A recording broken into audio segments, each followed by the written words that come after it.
ಚಳ್ಳಕೆರೆಯ ತರಕಾರಿ ಮಾರುಕಟ್ಟೆಯಲ್ಲಿ ಮೆಂತ್ಯ ಸೊಪ್ಪು, ಕೊತ್ತಂಬರಿ ಹಾಗೂ ಪಾಲಕ್ ಸೊಪ್ಪಿನ ಬೆಲೆಯಲ್ಲಿ ಇಳಿಕೆಯಾಗಿದ್ದು, ಮಾರುಕಟ್ಟೆಗೆ ಹಸಿರು ಸೊಪ್ಪುಗಳ ಹಾಗೂ ಕೆಲವು ತರಕಾರಿಗಳ ಅವಶ್ಯಕತೆ ಇರುವುದರಿಂದ ದರಗಳು ಕುಸಿದು ಗ್ರಾಹಕರಿಗೆ ಸಮಾಧಾನ ತಂದರೆ ಮಾರಾಟಗಾರರು ಹಾಗೂ ಬೆಳೆಗಾರರಿಗೆ ಆತಂಕ ಎದುರಾಗಿದೆ.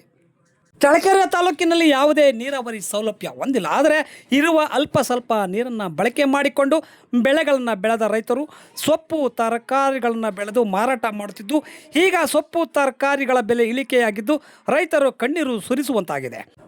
ಬೇರೆ ಕಡೆಯಿಂದ ಚಳ್ಳಕೆರೆ ನಗರಕ್ಕೆ ತರಿಸಿಕೊಳ್ಳುವ ಬೆಳ್ಳುಳ್ಳಿ, ಶುಂಠಿ, ಬಟಾಣಿ ಬೆಲೆ ಹೆಚ್ಚಳವಾದರೆ, ಇನ್ನು ಸ್ಥಳೀಯವಾಗಿ ಬೆಳೆಯಲಾಗುತ್ತಿರುವ ಟೊಮೊಟೊ, ಈರುಳ್ಳಿ, ಮೆಣಸಿನಕಾಯಿ, ಬೆಂಡೆಕಾಯಿ ಸೇರಿದಂತೆ ಪಾಲಕ್ ಸೊಪ್ಪು, ಮೆಂತ್ಯ ಸೊಪ್ಪು, ಕೊತ್ತಂಬರಿ, ತಬ್ಬಾಕ್ಷಿ ಸೊಪ್ಪು ಸೇರಿದಂತೆ ಇತರೆ ತರಕಾರಿಗಳ ಬೆಲೆ ಕುಸಿದಿದ್ದು ವ್ಯಾಪಾರಸ್ಥರು ಹಾಗೂ ರೈತರು ಕಂಗಾಲಾಗಿದ್ದಾರೆ.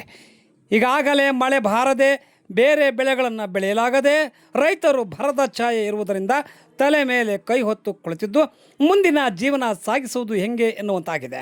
ಇನ್ನು ಕೆಲವು ಗ್ರಾಮೀಣ ತೊರೆದು ಕೆಲಸಗಳನ್ನು ಹುಡುಕಿಕೊಂಡು ದೊಡ್ಡ ದೊಡ್ಡ ನಗರಕ್ಕೆ ಲಗ್ಗೆ ಇಡುತ್ತಿದ್ದಾರೆ. ರಾಜ್ಯದಲ್ಲಿ ಅತಿ ಕಡಿಮೆ ಮಳೆ ಬೀಳುವ ಪ್ರದೇಶ ಬಯಲುನಾಡು, ಬರದ ನಾಡು ಎಂದೇ ಕರೆಸಿಕೊಳ್ಳುವ ತಾಲೂಕಿಗೆ ಭದ್ರಾ ಮೇಲ್ದಂಡೆ ನೀರು ವರದಾನ ಆಗುತ್ತಾ ಕಾದು ನೋಡಬೇಕಿದೆ. ಕಟ್ಟ ಕಡೆಯಲ್ಲಿ ಉಳಿಯುವುದು ಒಂದೇ ಪ್ರಶ್ನೆ, ತಾಲೂಕಿಗೆ ಭದ್ರಾ ಮೇಲ್ದಂಡೆ ನೀರು ಬರುವುದು ಯಾವಾಗ?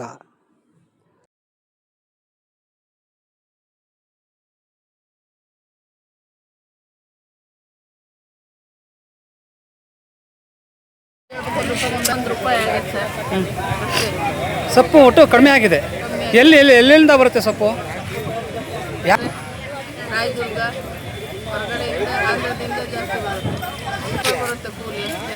ಬೆಳಗ್ಗಿಂದ ಸಂಜೆ ತನಕ. ಅದು ಬೆಳಗ್ಗೆ 3 ಗಂಟೆಯಿಂದ ಸಾಯಂಕಾಲ 8 ಗಂಟೆ ತನಕ ಮಾರಿದ್ರು ಒಂದು 200. ಕಾರಣ ಏನು?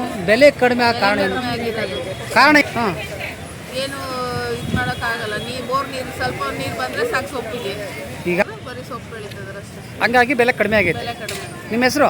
ನನ್ನ ಹೆಸರು ಲತಾ. ಯಾವ ಊರು? ಸೋಮಗುರಿ.